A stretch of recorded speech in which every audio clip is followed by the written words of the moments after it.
Alright guys, going to go over some of the formations for and under center.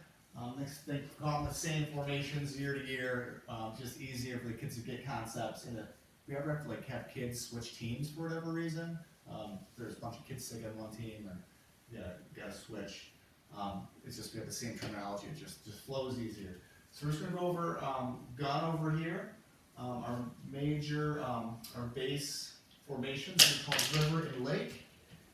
Excuse me, Butterfingers. Alright, river means the strength is right, or the X is to the right, and lake means the X receiver is to the left. So for a river, here's our shotgun. It's probably going to be about toes, 4 yards from the line of scrimmage. We're going to have our receiver 8 yards or so out here, calling him an X. And then we're going to have our 2 slots here, about 1 yard wide. We're going to call this slot on this side a Y. Okay, and this one is going to be a T for tailback. That's where varsity uses. They have X, Y, T, H. We're not going to use enough players. So that's that, right? We could also say river flex. River flex would just mean he's flexed 3 to 4 yards from here. Or we could say river wide. River wide or lake wide. Our Y and our H would be a little bit wider. Okay, probably 4 yards or so. Could have him 8 yards or so out here. All right, I'll do a different tag. Then we have rocket and laser. So let's do laser. That would be X to the left. He's always spread if you don't have the flex tag.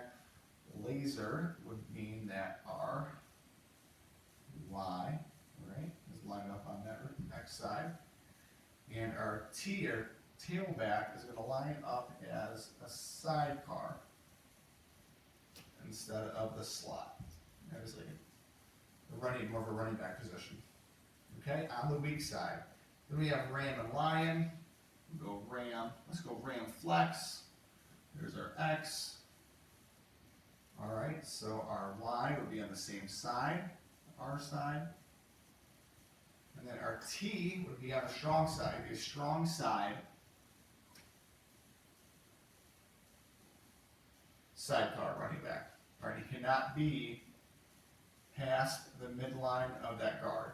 He cannot be in a trips.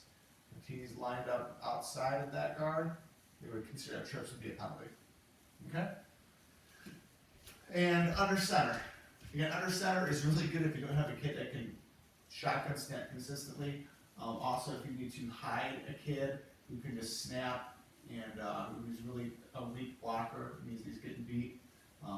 He's not covered, so it's just a safe place to put a kid who just needs some confidence in the game. So, and if our center gets a piece of somebody, it's really kind of a bonus at this level. So we have red and blue. Red would be to the right. Again, he'd always be spread.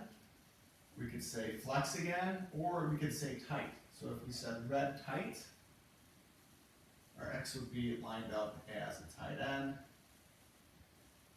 All right, so red is going to mean that our Y, again, is here.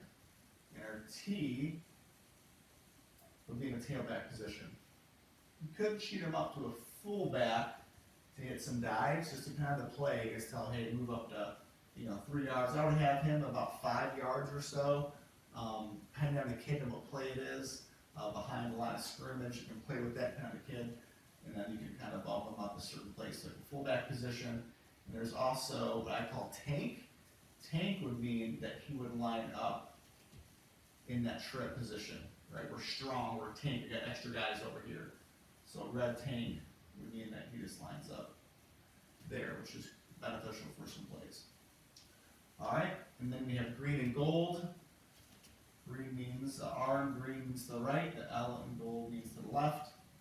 So if we're in gold, let's say, we would have X and our Y always goes to the same side. And a tailback would line up in the slot. Whoa, under center, coach. You can run jet sweep kind of stuff and converse and reverses from green to gold. So that's it, pretty basic R's and L's, that kind of thing.